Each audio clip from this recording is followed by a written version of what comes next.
Euzubillahimineşşeytanirracim. Bismillahirrahmanirrahim. Elhamdü ve sanâhu lillahi rabbil âlemin ve salatu ve selamu ala Resulillahil emin ve ala âlihi tahirinel ma'sumin ve la'nud daim ala a'daihim ve munkiri fezailihim ecma'in minel âne ila qiyâmi yevmiddin. Mübarək cümə günüdür. Allah-u Teala ibadət ayətlərimizi qəbul eləsin. Və yadınızda olsa biz keçən cümə yeni bir mövzu başladıq və mövzu axirət inancı idi. Qeyd elədim ki, axirət inancı müsəlmanların, iman əhlinin sahib olmaları vacib olan zəruri şərtlərdən biridir. Belə ki, bir insan Allahın təkliyinə şəhadət verəndən sonra Hz.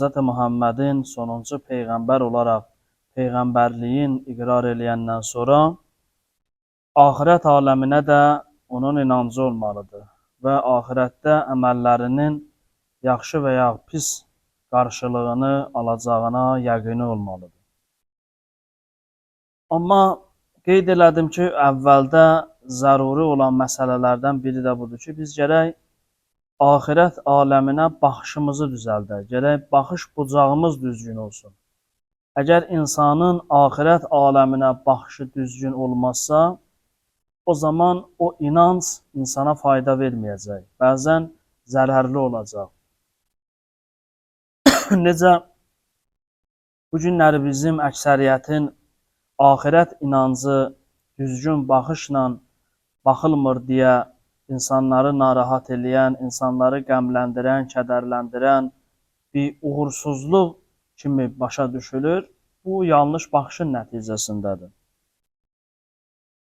Və dedim ki, bir neçə cümə qismət olsa, bu düzgün baxış barəsində, düzgün baxışın əhəmiyyəti barəsində danışmaq istəyirəm ki, ta mövzunun əhəmiyyəti bizim üçün aydınlaşsın. Bəzi həqiqətlərin üstündə biz dayanmalıyıq ki, onun əhəmiyyətini dərk eləyək. Ümumiyyətlə, Qur'an-ı Kərimə biz əgər ad verəsi olsaq ki, Qur'an-ı Kərimi bir adla adlandır, düzgün baxışı öyrədən kitab deyə bilərik. Və Qur'an-ı Kərimin əmrləri, Qur'an-ı Kərimin nəhyiləri, qadağaları və Qur'an-ı Kərimin ayələrindən hökmlərin bir cümlədə cəmləşdir deyə bizə deyilsə, düşünürəm ki, belə demək olar, baxışı düzəlt, baxışını düzəlt. Qur'an-ı Kərim gəlib o dövrdə və qiyamətə qədər olan insanların, gəlib gedəcək insanların baxışlarını düzəltsin. Və bu mövzu Qur'an-ı Kərimdə xüsusi əhəmiyyət verilən mövzulardan biridir. Və Qur'an-ı Kərimin bir çox ayələrində insanlara doğru düzgün baxış bucağı öyrədilir. Məsələn, biz bəzən düşünürük ki, Peyğəmbər əleyhissalamın gəldiyi dönəmdə Məkkədə olan insanların hamısı kafir idi. Onlar Allahı qəbul eləmirdilər, deyə belə düşünürük. Amma Qur'an-ı Kərimin ayələri və tarixə nəzər saldığımız zaman görürük ki, belə deyildi. Peyğəmbər əleyhissalamın gəldiyi cəmiyyət kifayət qədər dindar cəmiyyət idi. Onların içərisində kafiri az idi. Amma onların problemi bu idi ki, onlar inanclarına şirk bulaşdırmışdılar. Yəni, onların Allah inancı var idi, tövhid inancları var idi. Sadəcə tövhidlərin şirkə bulaşdırmışdılar. Peyğəmbərin gəldiyi cəmiyyətdə onların Allahın özü ilə problemi yox idi. Qur'an-ı Kərimdə də ayə var, əgər siz onlardan yerin və göylərin kim tərəfindən yaradıldığını soruşsunuz, onlar yəqinliklə, təkidlə deyəcəklər ki, Allah. Bəs belədirsə, problem nədir? Problem idarəçilikdədir. Onlar düşünürdülər ki, Allah bütlərin vasitəsilə idarə edir, bütlər də işə müdaxilə eləyə bilir və yaxud da başqa şeylər də Allahın iradəsinə müdaxilə eləyə bilir. Məkkə müşrikləri inanclı insanlar idi, amma inancları şirkə bulaşmışdı. Biz gərək bunu belə qəbul edirik. Özlüyümüzdə düşünsək ki, Məkkədə olan insanların hamısı kafir idi, bunlar Allah tanımayanlar idi, Peyğəmbər gəldi, onları Allah tanıdırdı, belə deyildi. Onların mütləq əksəriyyəti Allahı tanıyırdı. Mütləq əksəriyyəti inanclı insanlar idi.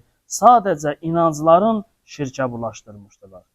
Peyğəmbərin də çətinliyi burada bu idi ki, bu var, bir şey yoxdur, onu təzədən qurursan, bu asandır. Bir də var ki, var onu islah eləyirsən. Əlbəttə həmişə islah daha çətin olur. Çünki inancından adamlar dönmək istəməyibdir. Qurani-Kərimdə bu təkcə bizim İslam peyğəmbərinə aid deyil, ha. Peyğəmbərdən əvvəlki dönəmlərdə də bu cür olubdur. Həzrəti İbrahim peyğəmbəri salamullahi aleyh, bunlar gəlirlər İbrahim peyğəmbəri oda atanda, o dövrün insanları, o dövrün böyükləri, ağsaqqalları, rəhbərləri insanlara xitabən belə bir söz deyirlər. Bu Qurani-Kərimdə Ənbiya surəsinin 68-ci ayəsində keçir. Buyurur ki, "Vənsuru alihətəkum." Allahlarınıza, ilahlarınıza kömək eləyin. Yəni Allahın peyğəmbərin, tövhid qəhrəmanı olan İbrahim peyğəmbəri oda atırlar, yandırmağa cəhd eləyirlər və burada insanları təşviq eləmək üçün onların dini inancından istifadə eləyirlər. Deyirlər ki, ilahlarınıza kömək eləmək üçün gərək İbrahimi yandırasınız. İlahlarınıza yardım eləyin, kömək eləyin. Həmişə belə olubdur. Əgər insan diqqətli olmazsa, insanın dini inancından kimlərsə istifadə eləyəcəklər şəxsi maraqları üçün. Ona görə din həmişə həssas məsələ olubdur. Diqqət edirsiniz, İbrahim peyğəmbərin dönəmində olan insanların problemi Allahsızlıq deyildi. Onların problemi şirk idi, şirkə bulaşmışdı. Ona görə onlar deyirlər ki, ilahlarınıza kömək eləyin. Bu önəmli, mühüm məqamdır. Və yaxud da digər bir ayədə Hz. İbrahim əleyhissalamın Ən'am surəsi 76 və 78-ci ayələrdir. Mən də ərəbisini oxumuram, məzmununu oxuyuram. Hz. İbrahim əleyhissalam ayı görür, deyir ki, mənim Rəbbimdir. Sonra elə ki, ay batır, deyir ki, yox, bu ondan olmaz. Sonra ulduzu görür, deyir, mənim Rəbbim. Sonra günəşi görəndə, günəş daha böyüdür, deyir, bu mənim böyük Rəbbim budur. Elə ki, günəş batdı, günəş batandan sonra buyurur ki, "Qala inni la uhibbul afilin." Mən batıb gedənləri sevmirəm. Bir Allah ki, bir arada ortada olacaq, bir müddət sonra ortada olmayacaq, insanın xeyrindən, şərindən xəbərdar olmayacaq, bunun nəyinə ibadət olunur? İbrahim əleyhissalam baxış bucağı öyrədir ki, o varlığın pərəstiş eləyin, o varlığa ibadət eləyin ki, sizin xeyrinizdə və şərinizdə onun müdaxilə eləmək şansı olsun, müdaxilə eləyə bilsin işinizə. Bütlər ki, müdaxilə eləyə bilməzlər. Məsələ çox mühümdür. Biz gərək peyğəmbərlərin yaşadıkları cəmiyyətin mövcud durumuna diqqətli nəzər salaq. Peyğəmbərlərin əksəriyyəti, mən təkrar bu sözü qəsdən vurğulayıram ki, peyğəmbərlərin əksəriyyəti dindar cəmiyyətə göndəriliblər. Onların qarşısında dindarlar olubdur, amma yanlış dini düşüncənin sahibləri. Şirkə bulaşmış insanlar peyğəmbərlərin qarşısında dayanırdılar. Buna görə mərhum Əli Şəriəti Dinə qarşı din adlı bir kitab yazır. O, müşrik camiyyəsində bir dini nümayəndə hesab edir. Və peyğəmbərlər gəlir, bunlara doğru düzgün ünvan göstərirlər. Namazlarda ki, biz hər gün oxuyuruq, İxlas surəsinin, Qul huvallahu əhəd surəsinin, çox fəzilətli surədir. Peyğəmbər əleyhissalam buyurur ki, İxlas surəsini çox oxuyan insanlarla mələklər həmrəylik eləyərlər. Onun həyatında da, məmatında da, dünyasını dəyişəndə də mələklər təşyi cənazəsində iştirak eləyərlər onun. İxlas surəsi nədir? İxlas surəsi doğru düzgün baxış bucağı öyrədir. Biri əgər insandan soruşsa ki, sənin Rəbbin kimdir? Allahü mənə vəsf elə, onun cavabında İxlas surəsini oxumalıyıq. Bismillahirrahmanirrahim. Qul huvallahu əhəd. De o Allah təkdir. Allahu saməd. Allah ehtiyatsızdır. Ləm yəlid və ləm yuləd. Doğmayıb, doğulmayıb. Və ləm yəkun ləhu kufuvan əhəd. Bu aləmdə də heç onun tayı, bərabəri, bənzəri bir şey yoxdur. Bu bir dənə üsulu öyrədir ki, qayda öyrədir ki, Allahı nə ilənsə müqayisə eləmək olmaz. Qurani-Kərimin digər bir ayəsində var, Allaha məsəl bənzətmək olmaz. Özümüzdən məsəl bənzədə bilmərik Allaha. Məsələn, o ki, bizim leksikonumuzda istifadə olunur, Allah baba, tarı kişi, nə bilim, bu kimi sözlər, bunlar xətalı sözlərdir.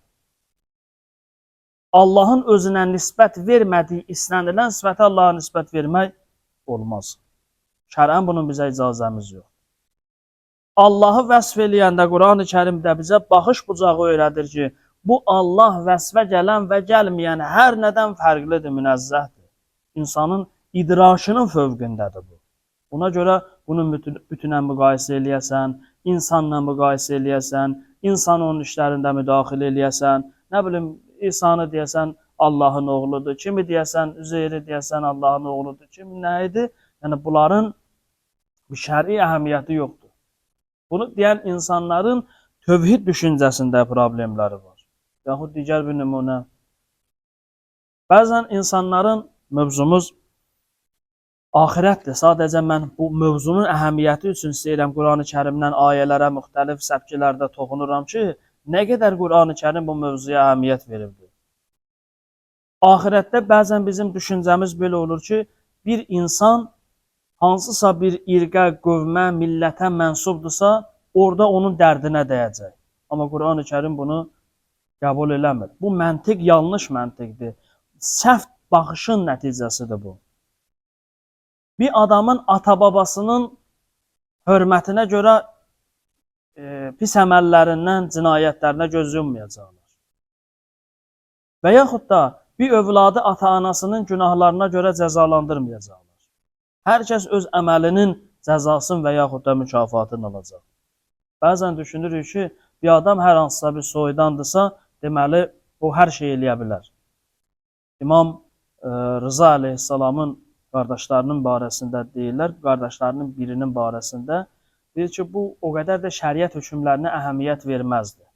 Elə hara çatardı, deyərdi, mən imam balasıyam, mən nə bilim, peyğəmbər balasıyam, mən beləyəm, filanam, bizim işimiz yaxşı olacaq.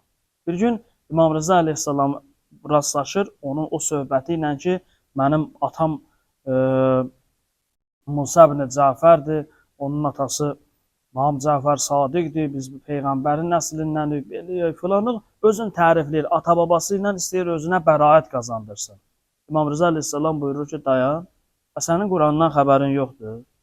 Qurani Kərimdə Allah Həzrəti Nuhun və oğlunun misalını elə belə deməyib ki, tarixdən bir epizod kimi deməyib ki, doğru baxış bucağı formalaşdırır. Həzrəti Nuh əleyhissalam dedilər, sən vədə veribsən sənə və sənin ailəyə nicat verəcəm, bu oğlan da mənim ailəmdəndir. Xitab nə gəldi? Xitab gəldi. İnnehu leysə min əhlik. O sənin ailəndən deyil. Baxmayaraq bioloji olaraq sənin övladındır, amma axirətdə bioloji övladlığın faydası olmayacaq. Axirətdə peyğəmbər ailəsi o adama deyiləcək ki, peyğəmbərin gətirdiyi şəriətə əməl eləyir. Bu peyğəmbər ailəsidir. Əməl eləməyən öz övladı olsa ona faydası yox. Ona görə heç kim arxayın olmasın ki, mən molluyam, mən seyidəm, mən filan kəsəm, mənim işim qiyamətdə yaxşı olacaq. Hər kəsin qiyamətdə əməllərinə uyğun onunla rəftar olunacaq. Mərhum şairimiz Seyyid Əzim Şirvaninin qəzəllərində dedi ki, Seyyid, hərəm-i həşridə xaliq əməl istər, məhşərdə durub cəngicədal eyləmək olmaz. Məhşərdə Allah əməl istəyəcək, orada cəngicədalın yeri yoxdur. Mən kiməm, sən kimsən, o kimdir, orada bunların yeri yoxdur. Orada adama deyəcəklər ki, nə gətiribsən ondan müzakirə edir. Gətirdikləri müzakirə edir. Bu çox mühüm məsələdir və Qurani Kərim Ənkəbut surəsinin 64-cü ayəsində buyurur: "Və ma hazihil hayatud dunya illa ləhvun və laibun." Bu dünya həyatı əyləncə və oyundan başqa bir şey deyil. Və innəd darəl axirə ləhiyəl həyəvan. Amma axirət evi isə, axirət yurdu isə əsl həyat oradadır. Lavkanu ya'lamun, kaş biləydiniz, kaş düşünəydiniz. Görürsünüz, dəyişir, baxış bucağın formalaşdırır ki, yaşayış, həyat təkcə bu dünyadan ibarət deyil, dünyada əyləncədir. Müəyyən müddət hər bir yaş dövrünün özünə məxsus əyləncəsi var. Amma ciddi yer isə axirətdir. Və innəd darəl axirə ləhiyəl həyəvan. Axirət yurdu əsl yaşayış yeri oradır. Əsl həyat oradadır. Ona görə insan gedir qiyamətdə neçə dənə kaşlar var, 9-10 dənə kaşlar var. O kaşların da biri budur ki, gedir insan qiyamətdə görür, anlayır həqiqətləri, deyir ki, qalu Ya leytəni qəddəmtu li həyati. Allah kaş həyatım üçün bir şeylər göndərəydim. Kaş əbədi səadətim üçün çalışaydım. Bunlar ciddi məsələlərdir və insanların axirət düşüncəsinin formalaşmasında mühüm mövzulardır bu toxunduğu mövzular. Ki bizim axirətə inancımız doğru düzgün olmalıdır. Biz axirəti həyatın davamı bilməliyik və daha doğrusu bu həyatı müqəddimə, əsl həyatı biz axirət həyatı bilməliyik ki, inşallah növbəti cümələrdə bu barədə danışacağıq Allahın izni ilə. Allah Muhammed Ali Muhammed ehtiramına hər birimizi axirətə inananlardan qərar versin inşallah. Selamun aleykum və rəhmətullahi